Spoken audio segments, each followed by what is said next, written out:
Receive updates, or if you would like to organize, and if you would like some help with that. So we have a few housekeeping items on our first slide.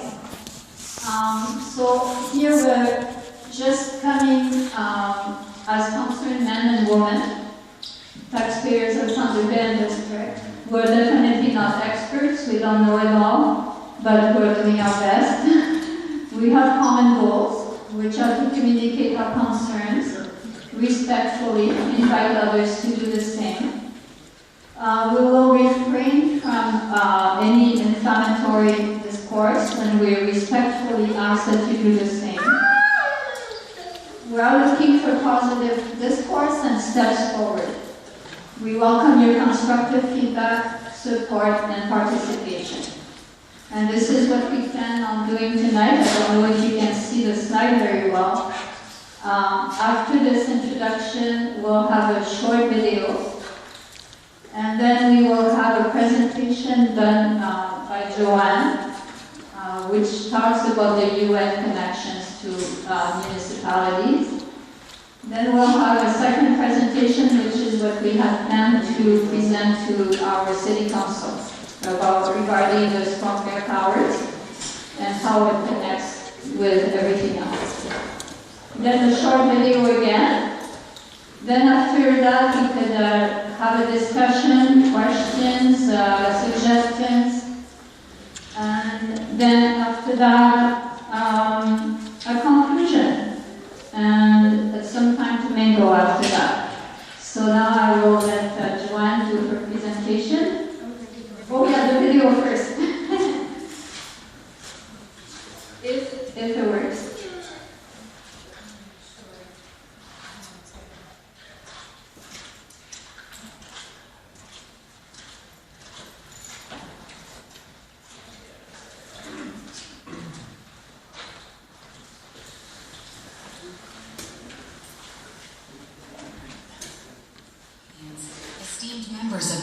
Fellow Canadians, esteemed members of Canadian municipal and First Nations councils, let's champion local needs over global policies and prioritize the preservation of our natural environment while securing prosperity for future generations. Have you heard of the Partners for Climate Protection program? This initiative, deeply rooted in sustainable development, guides local communities in combating climate change. We urge you to consider our recommendations and join us in spreading this message nationwide.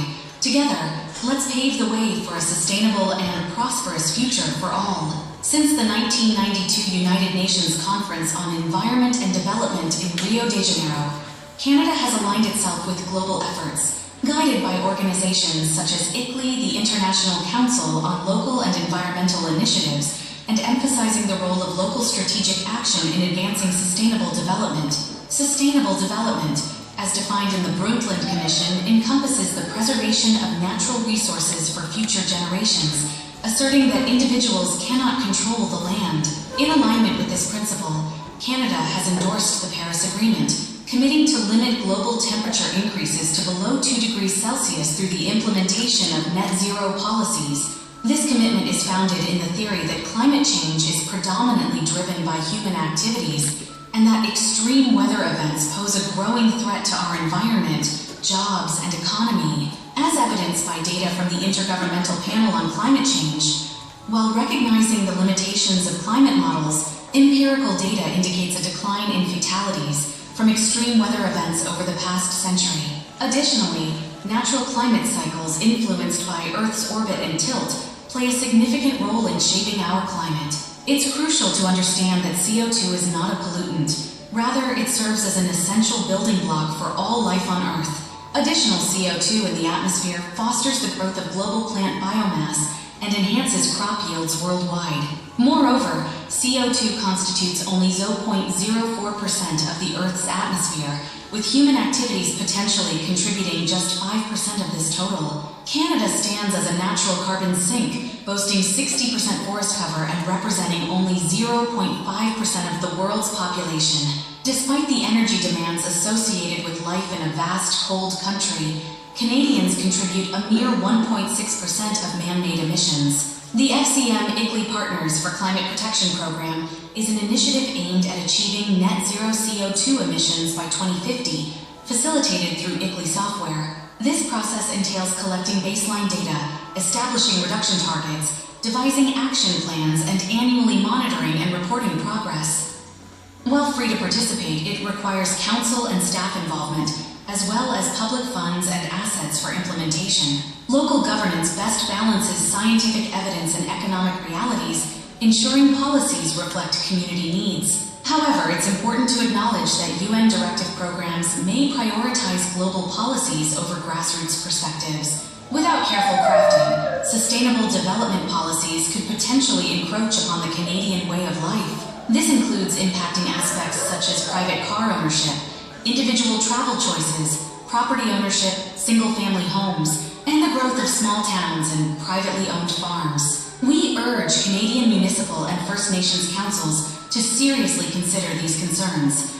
As local leaders, you possess the power to shape the future of your communities, and it's crucial to ensure that policies are both effective and respectful of local values and lifestyles. Over the past decades, public funds have been redirected towards private interests, leading to the decline of small towns and exacerbating the urban crises. Meaningful public consultation is vital, yet staff often prioritize consultation with ICLEI-affiliated programs and online surveys which may misrepresent community preferences, leading councils to adopt agendas that don't reflect public sentiment. Opposing voices on net zero initiatives are often sidelined, pressuring councils to align with UN directives. Councils must prioritize unbiased engagement to serve their communities effectively.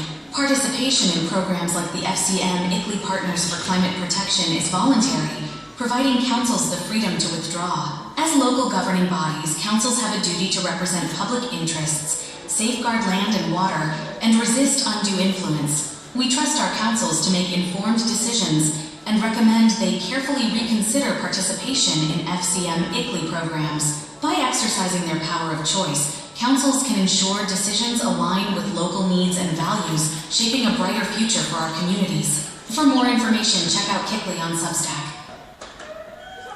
Christians, did you know there's a biblical solution to getting rid of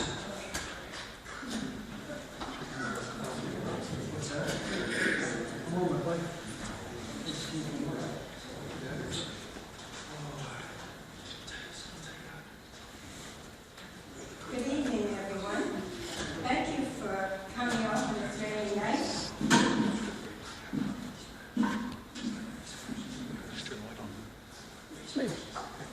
What do you mean to do the presentation?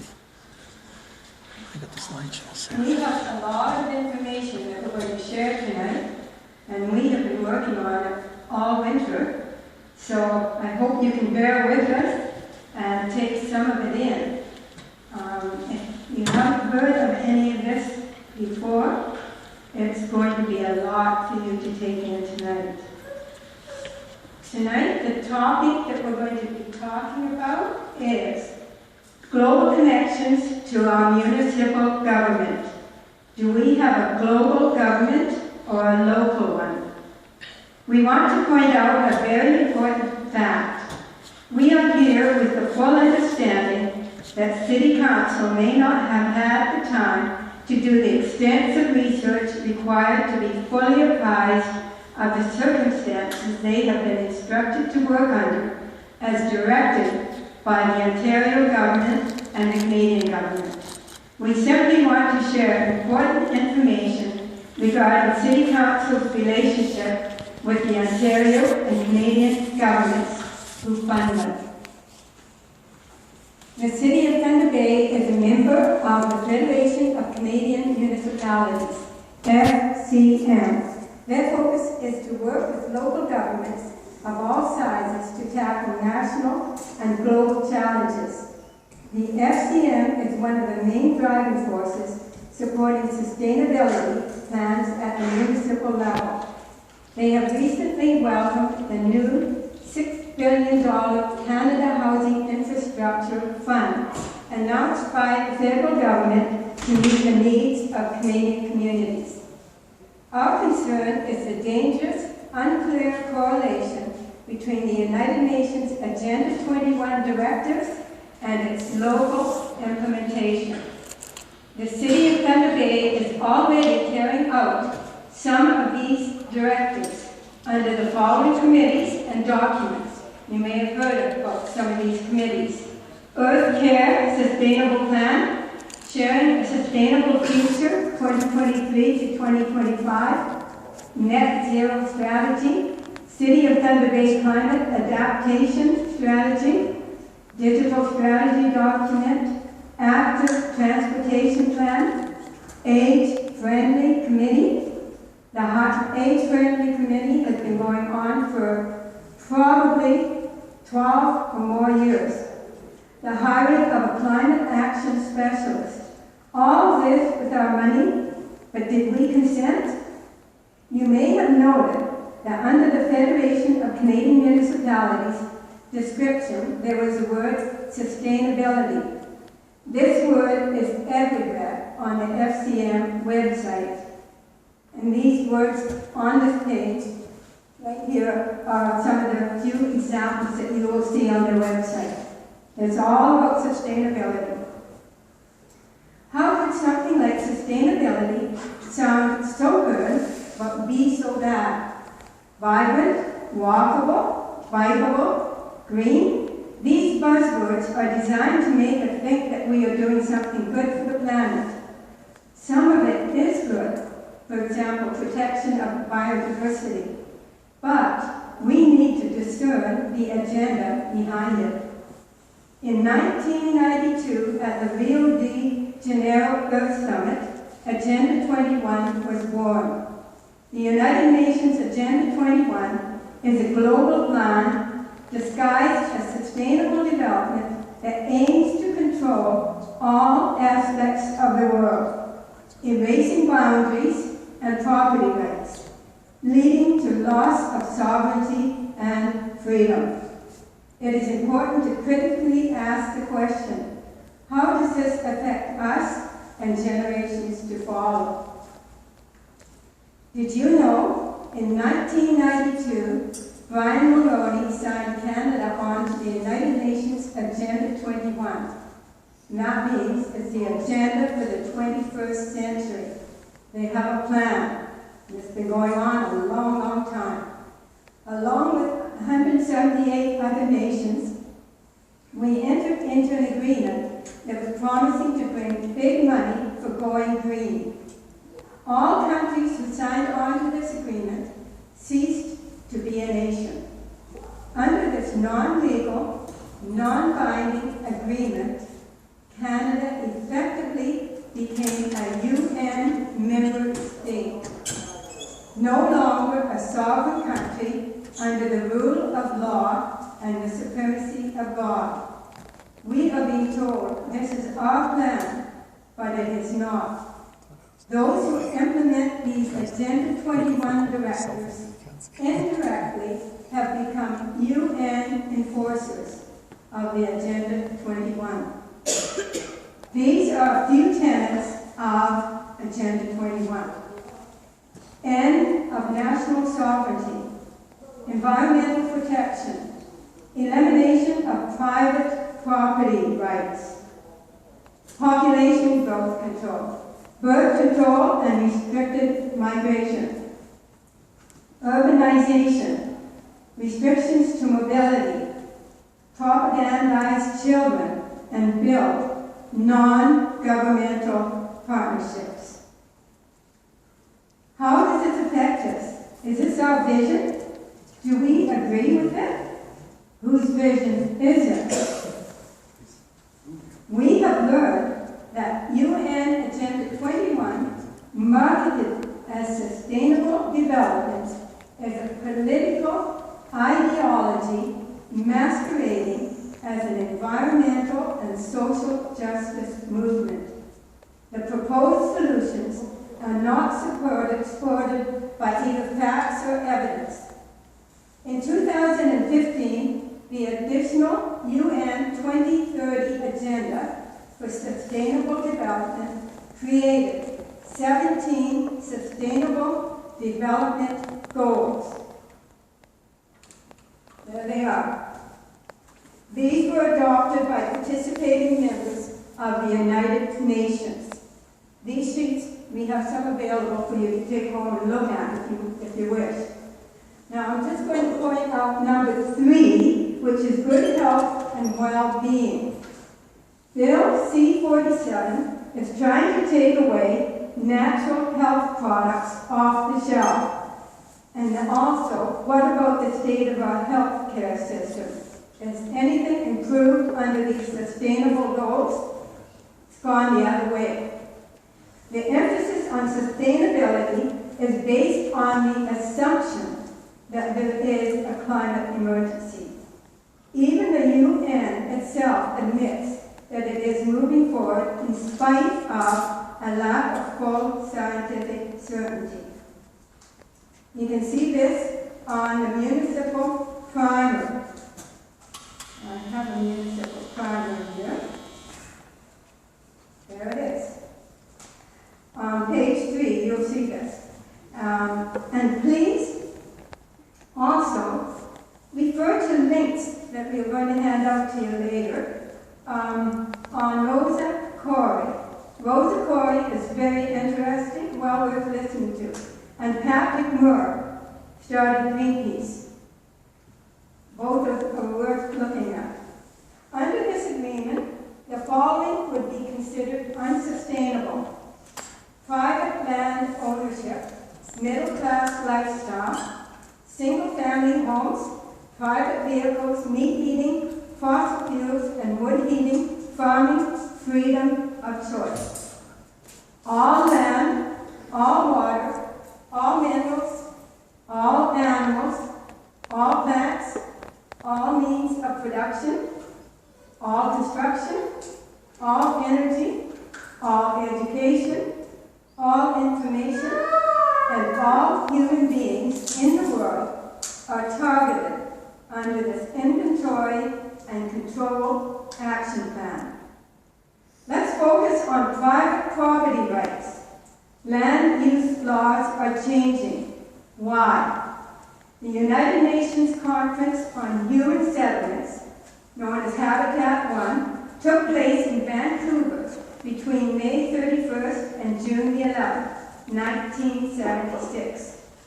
Agenda item 10 of the conference report sets forth the UN's official policy on land. In the preamble, it says, land cannot be treated as an ordinary asset, controlled by individuals and subject to the pressures and inefficiencies of the market. Private land ownership is also a principal instrument of accumulation and concentration of wealth, and therefore contributes to social injustice. If unchecked, it may become a major obstacle in the planning and implementation of development schemes. The provision of decent dwellings and healthy conditions for the people can only be achieved if land is used in the interest of society as a whole. Public control of land use is therefore indispensable. That is what we believe. The term sustainable development was coined by the United Nations Brundtland Commission report of 1987 and directly targets private property rights. This ideology is being used as justification to radically change every city in Canada and to impose regulations dictated by non-elected, non-governmental forces like the United Nations, the World Economic Forum, the World Health Organization, the Council of Foreign Relations, the World Bank. Non-governmental international foreign entities are interfering in the governance of Canada through our municipal elected officials. The City of Thunder Bay and Regional District offices are right now UN satellite field offices. They are an international jurisdiction under which public-private partnerships are acting in de facto law. Public means you and me. Private means them. All these NGOs, they want a partnership. De facto means illegitimate or fictitious. Non-governmental organizations account for a substantial number of government initiatives and policies around the world. NGOs like the World Economic Forum and the United Nations have significant financial resources from private stakeholders. That's a new term, stakeholders, not shareholders, and large corporations and a direct capital according to their agenda. These NGOs have become so powerful and intertwined with governments around the world that they have all the political means to put through any new laws or change existing ones in their favor. This all leads to an accumulation of wealth and power within the NGOs and their members. These are not elected entities, but they influence all levels of government. They are driving a dramatic revolution on how our governments function. This affects every facet of our lives: health, education, energy, food, housing, and transportation. Due to the implementation of the United Nations Agenda 21, we are greatly concerned that our municipal leadership is not making clear and well-informed decisions for the benefit of the residents of the city of Thunder Bay. More education of city officials, public awareness, and public participation are needed. The private corporation of the city of Thunder Bay, along with its chief administrative officer, now work together to implement the international global agenda 21 instead of a local one.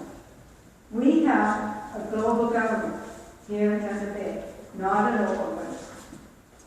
How do we know that our city is directed by Agenda 21 sustainability goals? Our city is a participating member of these UN-funded organizations. The first one, the International Council for Local Environmental Initiatives. That is known as ICLEI.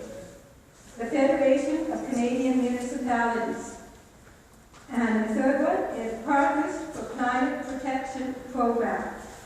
These organizations have the shared goal of taking action against climate change and reducing local greenhouse gas emissions. There are just 3 of them. There's other ones too. They all support the implementation of Agenda 21 and the 17 sustainability goals. However, our membership with these groups is voluntary, and we can, if we wish, withdraw at any time. These are some of the main documents used by participating cities. The municipal climate. Where's the municipal climate? A municipal primer on the United Nations Conference on Environment and Development. And the second one here is the Local Agenda 21 Planning Guide. In 1994, the municipal primer was distributed to every municipality in Canada. The municipal primer contains instructions on how to restructure the municipal government according to Agenda 21. The municipal primer is a blueprint for behavior modification at the local level. It describes an end to what they call suburban sprawl, that's the way we like to live, private automobile ownership, single detached homes, fossil fuels and wood burning, through the implementation of protected natural areas, auto use reduction programs, restricted parking for single occupancy vehicles, high-density housing. Municipalities who follow these instructions, knowingly or unknowingly, have become employees of the United Nations instead of representatives of the public. Informed by the influence of the United Nations, the City of Thunder Bay has adopted the sustainability ideology and is already implementing it under the following committees and documents. Those are the ones I read earlier. Those are just some of them. These local municipal agendas and community plans, for example, Earth Care, have been created specifically to implement the sustainability global goals of the UN Agenda 21. For example, these objectives are being implemented now with the help of the strong mayor powers, restructuring of ward boundaries, changes in land use bylaws, and reduction of city council. All those things are happening, and you've probably heard about them. Local government restructuring began as far back as 2001. The local government restructuring included rewriting our local laws, which became the Municipal Act of 2001. This act created the UN public is us, private is them, partnership agreement with the United Nations.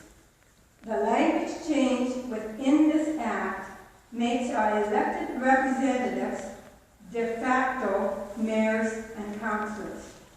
The terms mayor and councillor aren't even used in the act. Part 5, page 171 to 187 of the Municipal Act 2001 describes the municipal restructuring as follows, and this is their words. It's in quotation marks. May include the elimination of a level of municipal government, transfer of municipal powers and responsibilities, and changes to municipal representation systems.